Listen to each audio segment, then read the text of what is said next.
And now we are joined by Professor Yemi, an energy expert. Good evening and thank you so much for joining us on Galaxy TV News. Thanks for having me.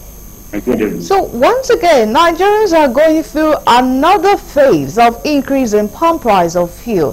What are your thoughts on this?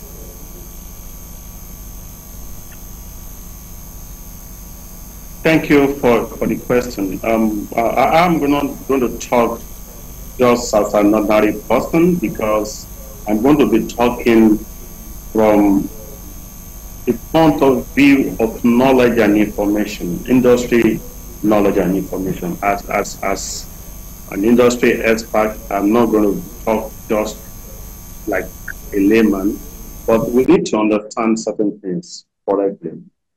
One, we are transiting from a closed market in the energy sector to an open market in the energy sector.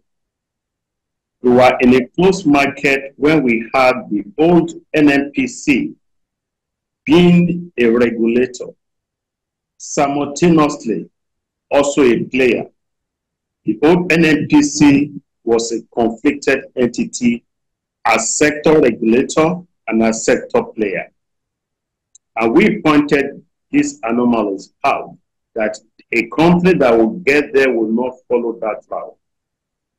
I'm glad, particularly, I'm also buying petroleum products at huge cost, so I'm not immune from what is happening.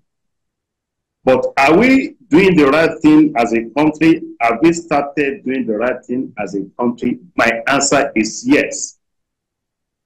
It's never too late to start to do things correctly, appropriately in Nigeria, and that's exactly what is happening.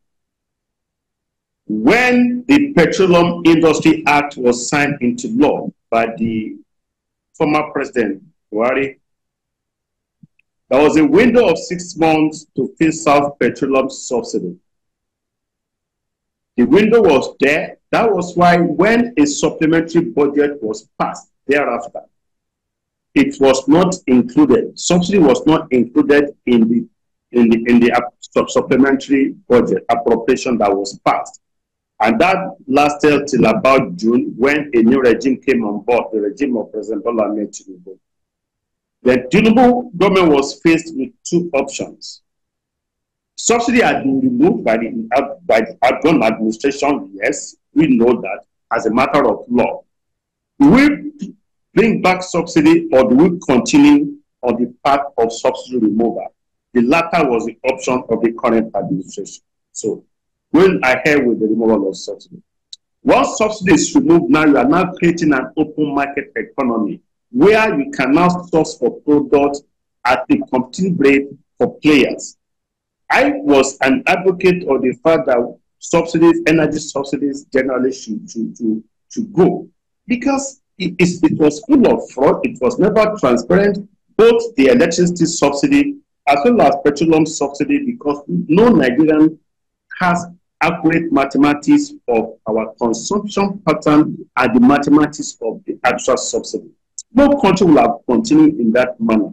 So I'm glad that we are facing now subsidy so that we can now adequately reflect our consumption pattern. Now, you have a Dangote refinery. Here is the option. Is it that you allow Dangote refinery to come on stream and do business, or you deploy inappropriate policies that will kill Dangote refineries and no other business person will want to invest in your refineries? So we needed to let Dangote refineries come on stream and ensure stable supply. Over time, once there is stability in supply, of course, price may start to go south. Aside Dangote refinery, other refinery business investors are also coming on stream, a number of them. Now that we have Dangote refineries, government now have to plug back the crude for refined product swap that some of us had criticized. Nigeria produces crude oil. The same crude oil is given to importers, businessmen, to help us bring home refined petroleum products. no Nigerian, and I stand to be corrected, had accurate mathematics of the quantum of crude that is taken in exchange for refined petroleum products. No Nigerian had adequate mathematics of the quantum of refined petroleum product that gets into Nigeria. Which country would thrive with that kind of anomaly?